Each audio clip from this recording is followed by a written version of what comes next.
Welcome of all of you. Now in the second part of the video we will be discussing the various conventions related to the business. Conventions like we discussed earlier, they come into existence because of the usage. Bar bar rapidly use करने के कारण वो एक rule बन जाता है. तो first convention होती है फुल डिस्क्लोजर की. अब इस कन्वेंशन का मीनिंग है कि अकाउंट्स में जितनी भी इंफॉर्मेशन है दैट शुड बी डिस्क्लोज.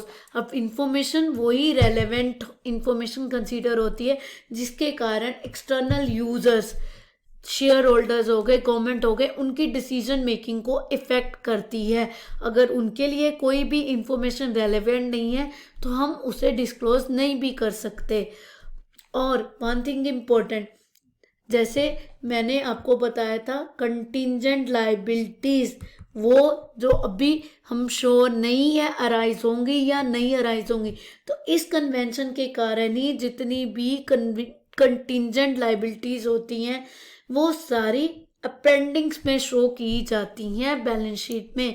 अगर आपको एक्स्ट्रा कोई इन्फॉर्मेशन डिस्क्लोज करनी है जो बैलेंस शीट में आपके नहीं आ सकती, उसके लिए हम एक्स्ट्रा नोट शो कर देते हैं सो दैट शेयर होल्डर्स को वो इन्फॉर्मेशन चली जाए. अब इस कंसेप्ट के कारण ही जो आपकी अकाउंटिंग इन्फॉर्मेशन है वो ज़्यादा रिलायबल बन जाती है. सेकंड कन्वेंशन आती है कंजर्वेटिज्म की. This is one of the most important convention. इसको अब आप ध्यान से समझिए.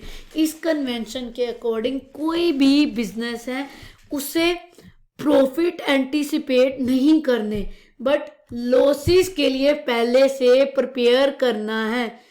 बेसिकली ये एक प्लेइंग सेफ की पॉलिसी है. फॉर एग्जाम्पल, अगर बिजनेस को लगता है कि उनके फायर के कारण कुछ लॉस हो सकता है तो पहले से ही आप प्रोविज़न उसके लिए क्रिएट करके रखिए. अनदर एग्जांपल, अगर आप गुड्स से क्रेडिट पे सेल कर रहे हो तो इट मे हैपन दैट कि इसका श्योर है कि कुछ लोग आपको मनी नहीं भी पे कर सकते फ्यूचर में, तो उसके लिए प्रोविज़न फॉर डाउटफुल डेट्स हम बनाते हैं कि हमारे कुछ लोग अगर नहीं पे करेंगे तो बैड डेट्स हो सकता है. तो बैड डेट्स का लॉस जो है उसको कंसीडर करते हुए हम पहले से जो हमारे इस साल के प्रॉफिट हैं उनमें से कुछ पोर्शन पहले ही सेट असाइड कर देंगे सो दैट जब वो लॉस इंकर हो तो हमारे बिजनेस ऑपरेशंस को इफेक्ट ना करे. अब इस कन्वेंशन के कारण हमारी प्रोविज़न क्रिएट की जाती है, मैंने आपको पहले किया. और सेकंड थिंग, इन्वेंट्री जो आपका स्टॉक होता है उसे हम कॉस्ट वैल्यू या market value which ever is come which ever is low उस चीज़ पे हम उसे रिकॉर्ड करते हैं. और इसकी लिमिटेशन क्या है? ये कन्वेंशन जो है कंजर्वेटिज्म की, ये फुल डिस्क्लोजर के अगेंस्ट है. अब फॉर एग्जाम्पल, इसीलिए हम ऑर्डर अगर आपने रिसीव कर लिया है तो ऑर्डर रिसीव करना is not part of sale. आपकी बुक्स ऑफ ऑर्डर को हम कंसीडर नहीं करेंगे. एक्चुअल सेल जो हो रही है, जब गुड ट्रांसफ़र हो रही है, उसी को हम सेल्स कंसीडर करते हैं. तो एक तरह का हम सेफ प्ले कर रहे हैं.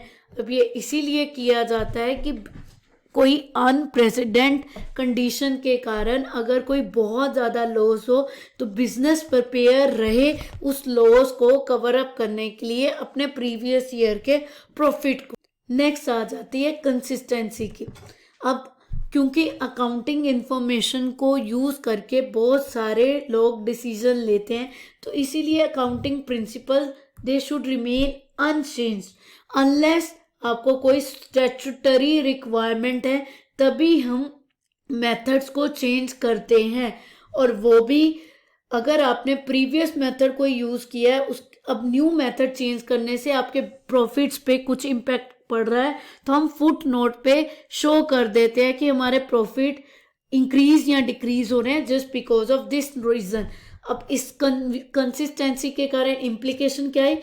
हम कंपैरिजन कर सकते हैं डिफरेंट पीरियड्स में, डिफरेंट फर्म में, एक इंडस्ट्री में जितनी भी कंपनीज हैं उनका, और फ्रीक्वेंट चेंजेस के कारण जो मैनिपुलेशन वो बुक्स ऑफ अकाउंट में करते हैं उससे हमें रोका गया है, ताकि बिजनेसमैन बुक्स ऑफ अकाउंट को मैनिपुलेट ना कर सके।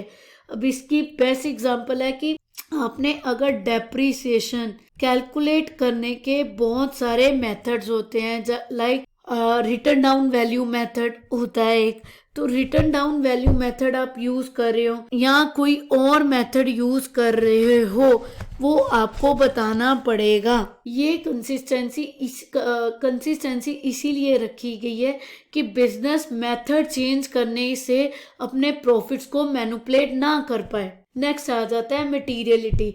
अर्लियर वही डिस्कस कि फुल डिस्क्लोजर होना चाहिए। अब अगर आप ईच एंड एवरी इंफॉर्मेशन को डिस्क्लोज करते रहोगे तो रेलेवेंट इंफॉर्मेशन और इररेलेवेंट इतना हो जाएगा कि किसी को स्टडी करने के लिए बहुत वेस्टेज ऑफ टाइम होगी। इसीलिए मटेरियल और इंफॉर्मेशन को ही डिस्क्लोज किया जाता है। इमटेरियल और इनसिग्निफिकेंट इंफॉर्मेशन को हम लेफ्ट आउट करते हैं, इग्नोर करते हैं। लाइक फॉर एग्जाम्पल, अगर आपकी ऑर्गेनाइजेशन ने एक पेपर वेट परचेज किया है 2200 रुपीज़ का। अब वो paperweight, it may happen that वो आपको यूजफुल लाइफ उसकी से हो 5 years, तो दैट मीन्स वो एक एसेट है।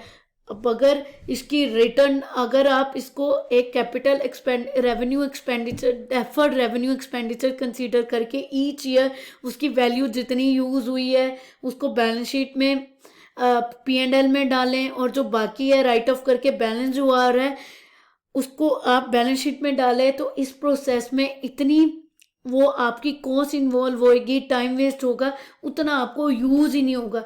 इसलिए हम इसको एक्सपेंस कंसीडर करते हैं रादर देन ए डेफर्ड रेवेन्यू एक्सपेंडिचर। एसेट नहीं कंसीडर होगा ये, क्योंकि अमाउंट ही बहुत स्मॉल है। तो इसलिए ट्रांजैक्शन का नेचर क्या है, वो वैल्यू क्या है और उसका सिग्निफिकेंस क्या है एक्सटर्नल यूज़र को, ये तीनों चीज़ें बताती हैं हमें कौन सी इंफॉर्मेशन मटेरियल है कौन सी नहीं। अब इसकी इम्प्लीकेशन क्या मिली, अकाउंटिंग सब्जेक्टिव हो जाती है, क्योंकि अकाउंटेंट को डिसाइड करना है कौन सी इंफॉर्मेशन मटेरियल है और which information is not material. Thank you all of you. Do like, subscribe our channel, share this video and give your valuable comments. They are very important to us. Thank you all of you once again.